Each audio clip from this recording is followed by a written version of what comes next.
Good morning. I'm here under the back of my 2020 1500 Dodge because I wanted to find out what rear springs were in the back of this thing. If you guys follow the channel, you know that this thing rides very stiff. It tows nice, but I assumed it had one of those stiff spring kits in the back of them because these 4th and 5th gen Dodges ride really sagged out when you put a trailer on the back of them because they have very weak springs. So when I get onto the back of here, what I notice is this spring is very stock looking. It's not beefy at all. So I scan slightly to the right and I see what I thought was an airbag. So I start looking for air lines so I can find a Schrader valve. I'm thinking, man, I've been driving this thing with the airbags all the way pumped up, not even knowing it had them. Couldn't find any air lines. So I did a little research. These are just dampeners that you can buy for these trucks for towing. And while this truck does tow really well, these dampeners are supposed to have enough of a gap underneath of them to where you don't feel them under normal driving. Well, this truck, you definitely feel it. Look, I can barely put the tip of my finger under it. So when you're driving the truck, every little bump you hit, it bottoms the axle out on the bottom of this rubber bag, and it rides like it has a piece of wood 4x4 in here. So I'm going to pull these out, because, and I will keep them around because they are really nice for towing. I mean, I've never had a half-ton Dodge that you could tow, 7,000-8,000 pounds with and it barely sags. So it is nice, but daily driving, they're pretty brutal, especially we do a lot of road trips. So I'm gonna pull these out. I think it's just a nut on the top. Yeah, just a nut on the top of the bag here, and then lift the back of the truck up enough to be able to pull it down and out. I will have, actually I do have the stock bump stops ordered, but you really only need the bump stops when you're towing. So for the next couple days, it'll be fine to run it without any bump stops. So I'm going to pull these out and test drive it and see just how much better it rides. Well, after an absolute battle royale of trying to get the wrench on these things, I said, why don't I just cut the darn thing? So that's what I did. I think this will actually give us best of both worlds. We'll still have the kind of heavy bump stop, but I've got a good 4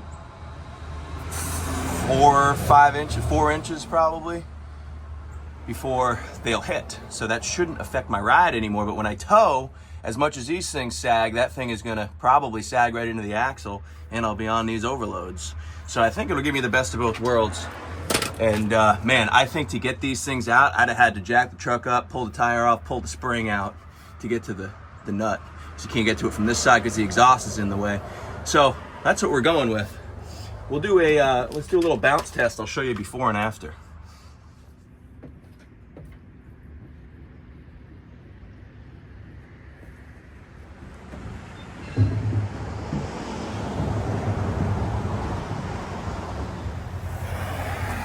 So as you can see, a ton more movement in the back of this thing.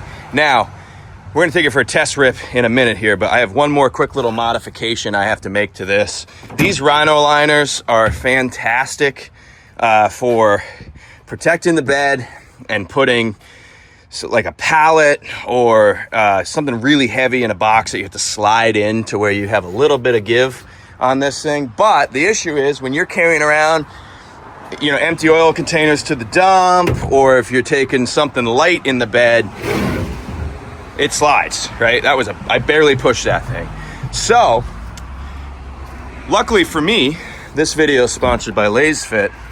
LaserFit's, they've worked with the channel for a long time.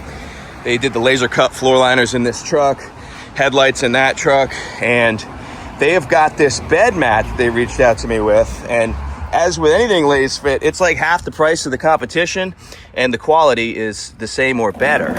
So I've just laid this thing out. Obviously, it's been in the box, so it's got a little bit of a wrinkle in it that'll work its way out. But we're going to throw that laser cut custom fit bed mat in the bed of this truck, and we're going to run that same test that we just ran with the oil jug and see if it performs better. Obviously, installation, there's nothing to it. Take this puppy, throw her in the bed. It is laser cut, custom fit.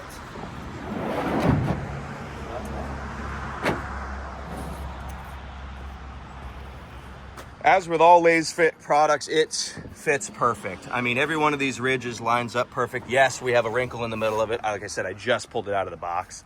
But it fits perfect. Every one of these ridges locks right into the ridges built into the truck. This stuff is super high quality. I think this thing costs like 120 or 130 bucks, and doesn't get a whole lot nicer than that. I mean, shoot, it even matches the look of the spray and bed liner. Now let's slide that oil again and see what happens. We'll give her the same amount of force here on this push test. I mean, what, it slid half as far and then fell over? So a ton more grip there. Let me give her another push here. Obviously a ton more grip. I may have even pushed it harder that time than I did the first time. So, works out pretty sweet. If you're carrying something light, you're gonna get a lot less slide action. And then if you wanna do something heavy where you need to slide it along the bed, just pull the liner out and throw your skid in or whatever. I do haul quite a bit of pallets and stuff like that, pallets of material in this thing. And there's times where you load it with a forklift, you need it to slide. Well, you don't wanna run this thing because it's a heck of a lot grippier than the Rhino liner. So, pretty sweet product. So again, thanks to Lay's Fit for sponsoring this video and several other videos before. Here's those laser cut floor mats. They've been just phenomenal. Obviously, I haul stuff that I probably shouldn't in them. Get some firewood in there. So we're gonna take this thing for a rip and see just how different the feel is here with these springs actually being able to spring in the back. Oh, I can already tell. Wow, so different. Oh yeah. This thing rides just like my 4th gen now.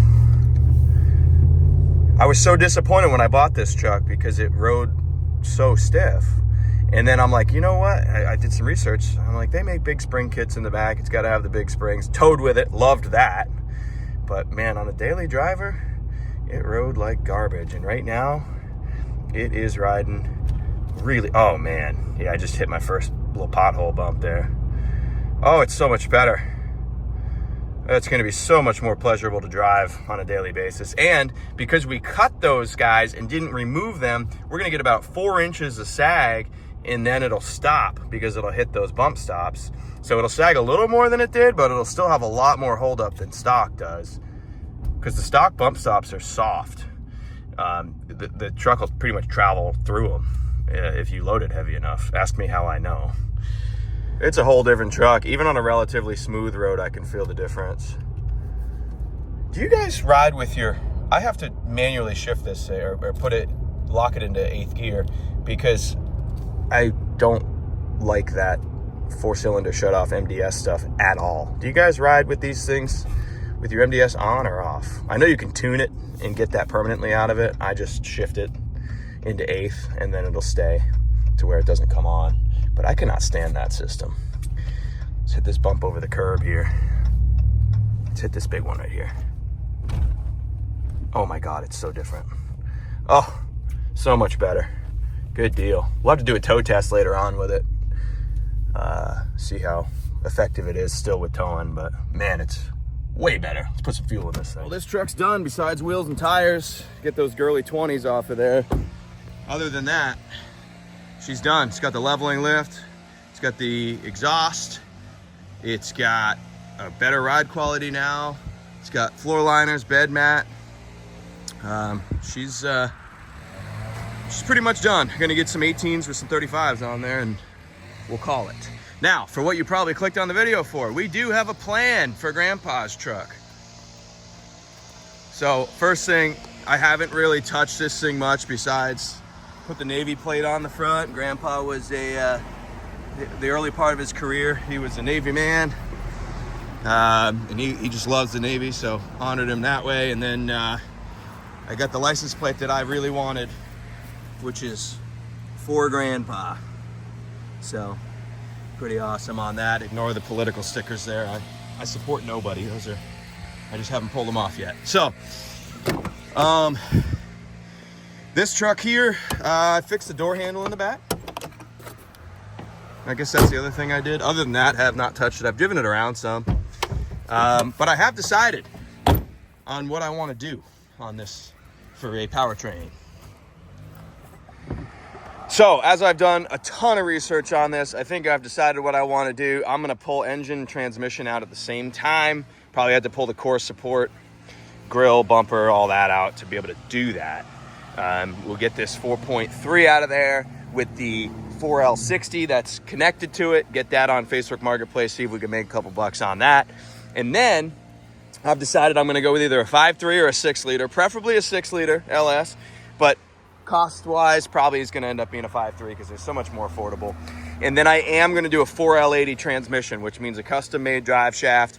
The things that I've read about these, even so, if you leave the stock crossmember, you can do that oil pan with the cutout in it, which will allow you to put the LS in there without having to cut any cross members or anything like that. However, once that setup is in there, your transmission, the way everything kind of sits with the new transmission cross member, that whole setup is the top bell housing bolts are not accessible. You have to basically lift the cab up to get to the bell housing bolts. So what I was thinking was, hey, I'll run this 4L60. If it blows up, I'll just pull it out, rebuild it, or put something different in it. But knowing that once that LS is in there, you can't really remove the transmission without lifting the cab, I don't want to deal with all that. So I want to put a really good transmission in it right from the get-go. So we're going to do a 5.3 or a 6-liter, if we get lucky, with a 4L80 transmission, right?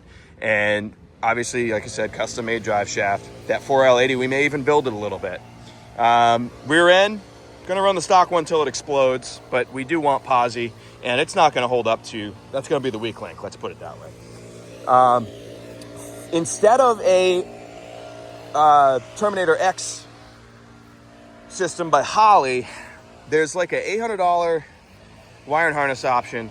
I'll put it up on the screen.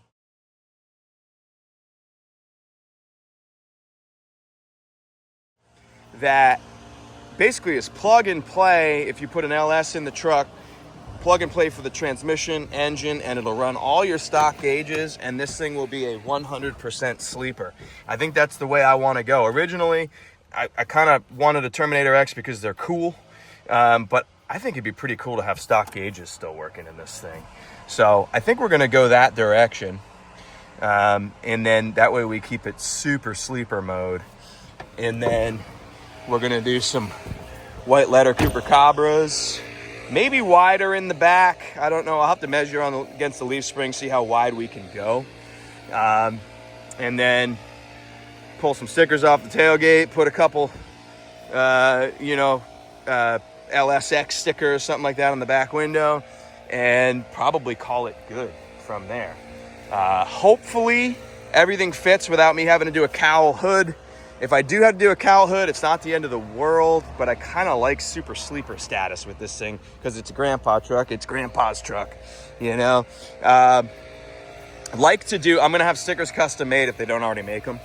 And I'd like to do the S10 logo with the Chevy, but an LS-10, and maybe put those stickers here or something.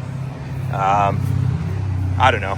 We're gonna keep it pretty darn stock and simple looking.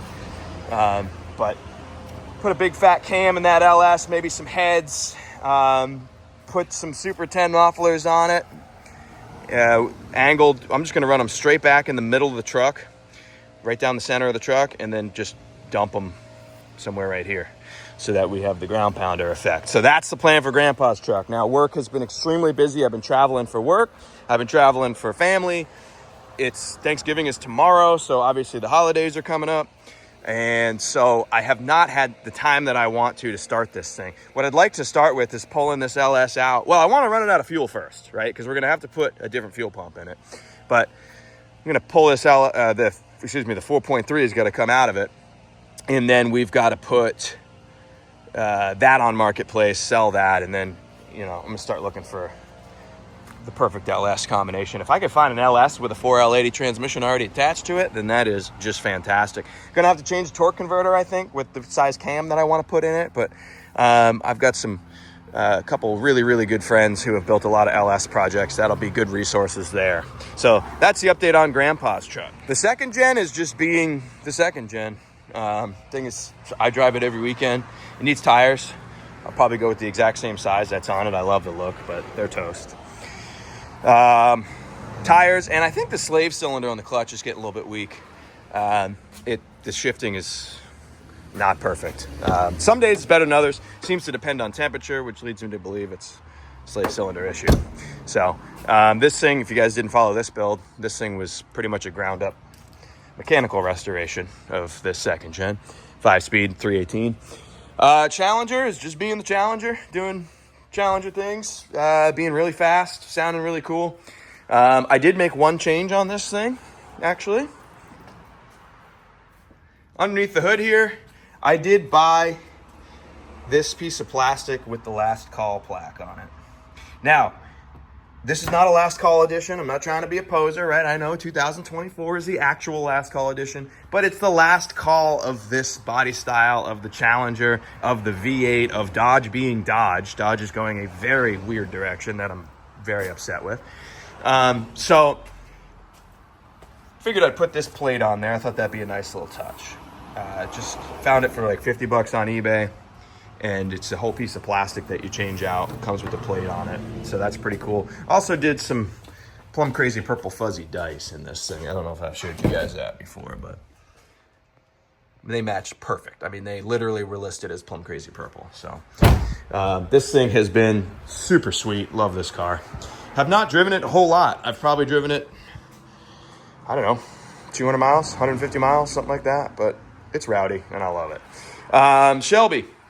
This thing garners more attention than anything else at car shows, at the grocery store, at the hardware store, driving down the road. This thing is way cool. Love this thing. Been running really good. I put a idle air control and a throttle position sensor in it since we last talked. And that took care of the idle. So it idles much, much, much better now. You guys saw the video where I installed the catch can for the PCV system that I built. Runs really, really good. It still has a mystery oil leak. Can't figure out where that's coming from. I think the valve seals in my brand new head are bad because it does smoke on startup. If it doesn't get any worse, though, I'm just going to leave it as is and pretend I didn't see it. If it gets worse, then we'll start worrying about valve seals. But I just got the thing together. I don't want to tear it back apart. So been incredibly enjoyable to drive this thing around. It's just been great. That's it for my rigs. Cassie's Jeep is not here right now. That's pretty much untouched, besides put some stock size BFG all-terrains on it. You guys know me, everything gets all-terrains. So yeah, that's the update for now. I will keep you guys in the loop on this truck as the kind of everything progresses. I got to run it out of fuel first, and then just so I don't have to worry about pulling that heavy tank when I pull it to do the fuel system in it. But then I got to find somewhere to park it up where I can leave it for 6 months or so, because this build's going to take a little bit. Listen, if I really knew what I was doing, I had an unlimited budget, unlimited resources, and I had done several of these before. I understand you can do them in a weekend or a week or whatever. I'm planning on it taking me probably 6 months, because I just don't know anything about Chevrolets, don't know anything about LSs, and don't know a whole lot about all the different options that are available on the kits and stuff. So it's a lot of research. That's gonna do it for this video. Just want to do a quick little update. I know it's been almost a month since I posted, so just keep you guys in the loop. Been so busy, just have not had time to work on the projects the way that I want to, but there will be content coming soon. Maybe not so much before the holidays, but definitely after. So we'll see you on the next one. Appreciate you watching.